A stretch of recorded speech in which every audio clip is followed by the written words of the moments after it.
राम राम मंडळी, आज आपण भेट देणार आहोत तालुक्यातील प्रत्येकाचा जिव्हाळ्याचा विषय असणाऱ्या शहापूर बस आगाराला। पूर्वी तालुक्यातील 200 पेक्षाही जास्त गावखेड्यांना जोडणारा एकमेव साधन म्हणजे हे बस आगार। या आगाराने खेडेगावातून येणाऱ्या विद्यार्थ्यांचे नशीब घडवले आहेत।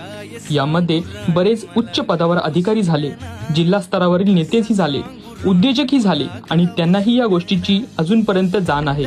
म्हणूनच आजही हा बस आगार एकदम डौलाने उभा आहे। एकाच वेळेस 4 बस जातील एवढी सुसज्ज जागा, कुठेही अतिक्रमण नाही। रस्त्याच्या बाजूला तसेच मागील बाजूस रिसायकल पद्धतीने कचऱ्याचा वापर करून सुशोभीकरण करण्यात आलेले आहे। तेथून येणाऱ्या सुगंधामुळे जाणाऱ्या येणाऱ्यांचे मन अगदी प्रफुल्लित होऊन जातं। स्टँडच्या समोरच गार्डन बांधण्यात आलेलं आहे आणि त्यामध्ये सिनियर सिटीजनसाठी खास मुलायम अशा बेंचची सुविधाही करण्यात आलेली आहे। आपलं मन आणि पोटाला लागलेली कळ हलकी करण्यासाठी बरेच व्यक्ती इथे नेहमी भेट देत असतात। अवघ्या काही 4 ते 5 वर्षासारख्या कमी कालखंडामध्ये आगाराने पहिले स्लॅब पूर्ण केलेले आहे आणि तेही प्रत्येक कामात गुणवत्ता राखूनच। पावसाळ्यात आगारामध्ये ठिकठिकाणी नैसर्गिक तळे साचलेले आढळतात आणि त्यामध्ये बरेच बेरोजगार वळगडीच्या स्वरूपामध्ये मासेमारी करून उदरनिर्वाह करत आहेत। आगारामध्ये बसण्यासाठी उत्तम प्रकारची सोय आहे।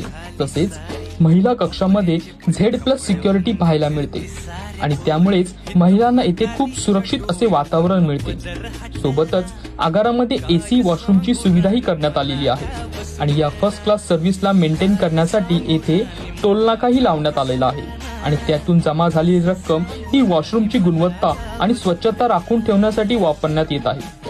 काही असो, आपल्या शहापूरची ओळख ही आपल्या बसस्थानकामुळे आणि तिचा हा विकास पाहून खरोखरच तालुक्यातील नेत्यांना, ठेकेदाराला आणि प्रशासनाला नक्कीच रात्री सुखाची झोप लागत असेल। चला तर मंडळी, पुन्हा भेट देऊ अशा शहापूरमधील काही दुसऱ्या प्रेक्षणीय स्थळांना। त्यामुळे फॉलो नक्की करून जा। Bye bye.